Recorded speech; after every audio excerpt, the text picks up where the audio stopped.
আসসালামু আলাইকুম। চলেন আজকে গ্রামের বাড়িটা আমার ঘুরে দেখাই।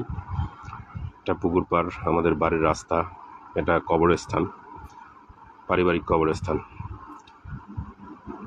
এখানে পারিবারিক কবরস্থান আমাদের। আর এই যে দেখবেন টিনের গেট, এটা আছে বাউন্ডারি করা আমার বাড়ি। আমার বাড়ির ভিতরে হলুদ চাষ করেছি, হলুদ লাগাইয়েছি। এটা হচ্ছে জামের গাছ, আমার নিজ হাতে গড়া আমের গাছ। এটা বগুড়া থেকে নিয়ে আসছি, 3টা আমের গাছ গাড়ছি। তারপর বাতামি লেবু নিয়ে আসছি, কলম করা গাছ। এটা লেবু গাছ, লেবু ধরেছে, 12 মাসি লেবু। এটা বেল গাছ চেনেন কিনা জানি না। পেঁপে গাছ লাগাইছিলাম, সব পেঁপে কেটে ফেলছি। যে জামুরা, কেউ বলে জামুরা, কেউ বলে বাতামি, কেউ বলে লেবু, অনেক ধরনের। কিন্তু ছোট গাছে অনেকগুলো হয়েছে ইনশাআল্লাহ, আলহামদুলিল্লাহ। সবাই আলহামদুলিল্লাহ বলবেন।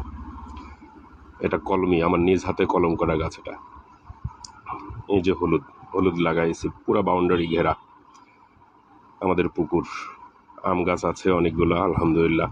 এবার আম পাই নেই, আম ধরে নেই।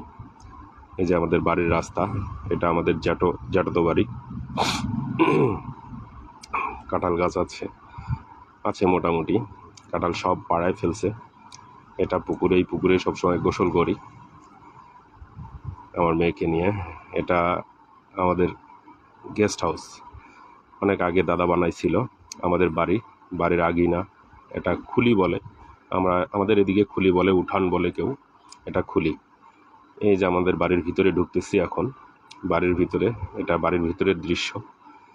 ওই যে নতুন বাড়ি, ওটা পুরান বাড়ি এদিকে। এটা হচ্ছে রান্নাঘরে আমার বাবা বারান্দায় বসে খাচ্ছে। এটা পেয়ারা গাছ, নতুন একটা পেয়ারা গাছ। এবারেই ফল ধরেছে, কাঁঠাল সব পাড়ায় নিয়ে আসছে। কাঁঠাল খাইলাম, সেই মজা লাগলো। পেয়ারা পাড়াইলাম, অনেক সুন্দর পেয়ারাগুলো, লাল পেয়ারা। কিছু কিছু পেয়ারা পড়ে গেছে। এটা মেহেদি গাছ। এই যে নতুন বাড়িটা, এই যে আমাদের পুরান বাড়ি। এটা হচ্ছে পুরান, এটা রান্নাঘর ছিল। এই যে বাড়ির পিছনে আসলাম, বাড়ির পিছনে এই যে পেয়ারা গাছ। এটা একদম মানে বৃষ্টির কারণে অনেক জঙ্গল হয়ে গেছে পিছনটা আমাদের। লিচু গাছ, এখানে সবসময় পাট দেয় আব্বা। আমি বলি যে সবজি দেওয়ার জন্য, কিন্তু আব্বা সবসময় পাট দেয়।